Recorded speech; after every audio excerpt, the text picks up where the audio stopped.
అప్పుడు ఎవరు ఇక్కడ అధికారంలో ఉంది వైకాపా ప్రభుత్వం, జగన్మోహన్ రెడ్డి అనే వ్యక్తి ముఖ్యమంత్రి.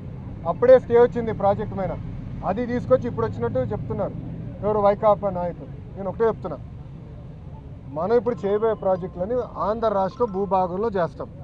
అంటే గోదావరి జలాలు తెలంగాణ భూభాగం దాటి ఆంధ్రాకు వచ్చిన తర్వాత ఆ నీరుని లిఫ్ట్ చేసి రాయలసీమకి తరలిస్తున్నాం. That is the vision. అంతేగాని తెలంగాణ ప్రాజెక్ట్ చిల్లు ఎవడు పెట్టట్లే కదా భాయ్, కామన్ సెన్స్. నేను ఇప్పుడు ఏమన్నానంటే, మీరు చూస్తారు వరదలు వచ్చినప్పుడు వేలాది టీఎంసీ సముద్రంలోకి వెళ్తుంది. ఎందుకు పంపించాలంటున్నా, ఒక టీఎంసీ కోసం రాష్ట్రాల మధ్యన యుద్ధాలు జరిగినాయి.